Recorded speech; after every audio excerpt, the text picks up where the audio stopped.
I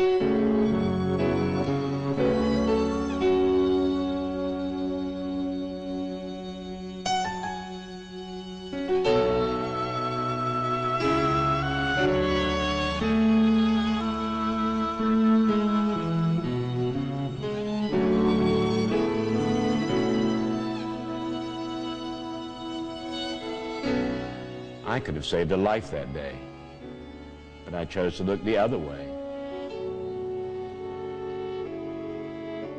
It's been several years ago now. There were several things that led up to what happened. I guess you could say the real story began about 6 months before. I'd been with the company by that time less than a year.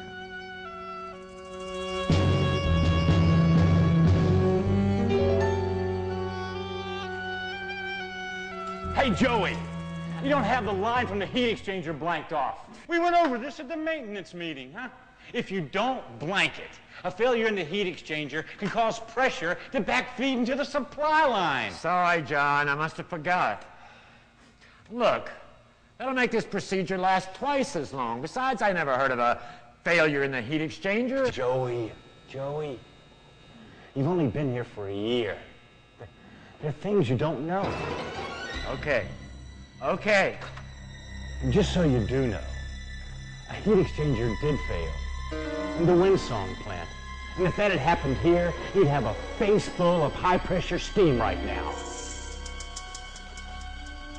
Now look, there are reasons for every procedure that we have, and you need to follow them. And be sure to remind the other guys, too, huh? You know, if you see them changing this valve without blanking off the line to the heat exchanger. They should know that by now. They're in a meeting. Sure they do. Sure they do. Just like you did. Old habits are hard to change, Joey. Well, several months went by, and I was beginning to feel like one of the guys. And like they would listen to what I had to say. That's when I had this run-in with Randy. This was about a week before it happened.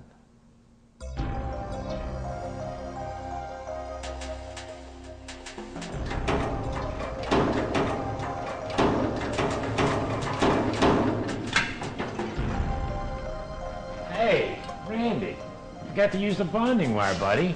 And where are your goggles? What are you trying to do, blow us up or something? Give you a static electricity? Hey, look, rookie, I've been working here long before they even started using those wires. Yeah, but John said in a safety meeting the static electricity could spark off in... But John doesn't work with this stuff. I do. I've seen their little procedures come and go, and I'm still here. So if it's all the same to you, I'm gonna do things my way. Yeah, but I think that maybe John... Look, rookie, you don't know enough to think. You mind your own business. You stay out of my way.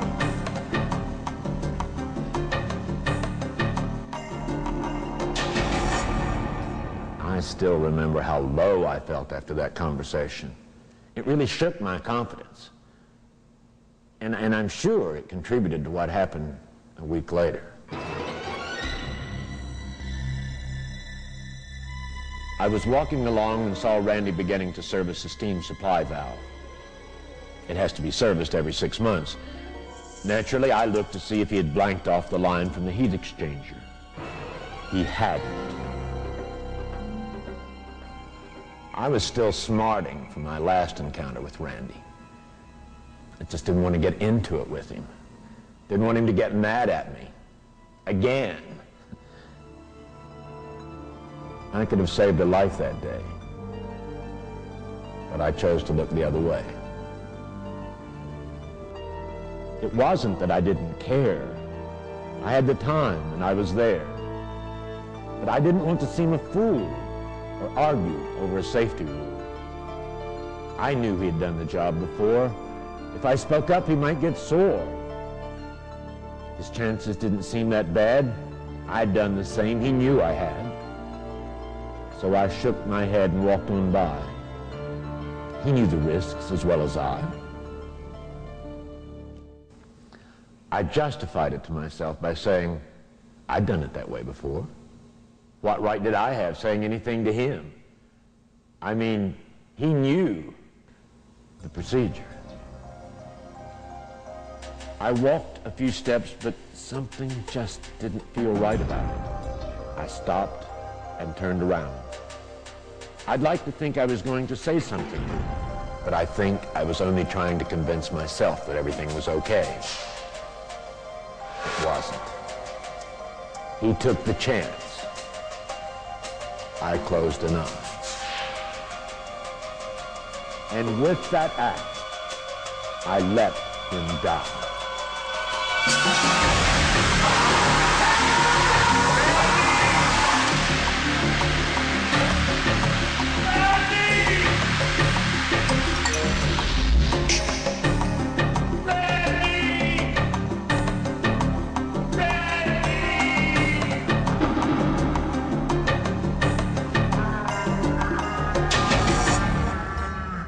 I could have saved a life that day, but I chose to look the other way.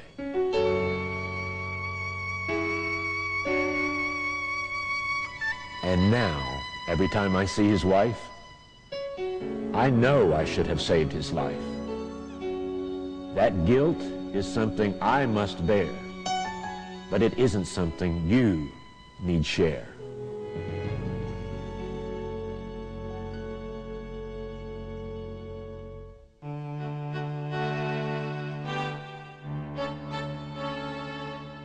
Now, I make it a point to speak up every time I see people put themselves in unsafe situations.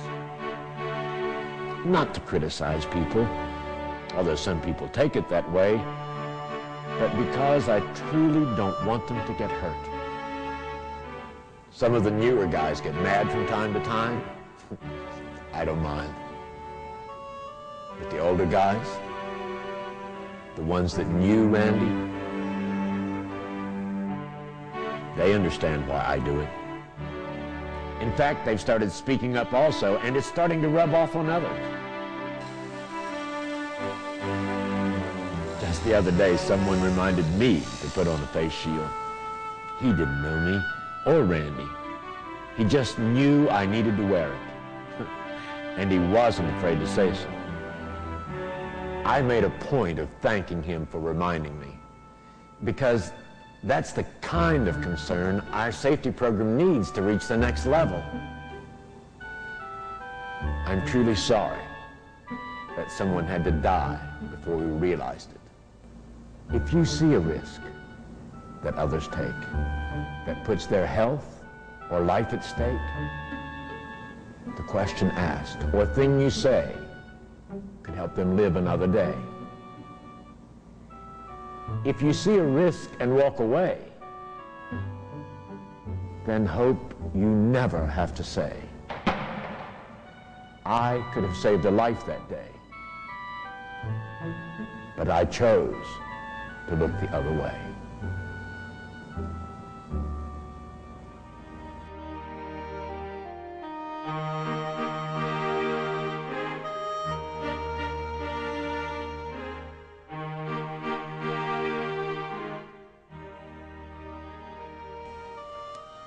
I could have saved a life that day, but I chose to look the other way.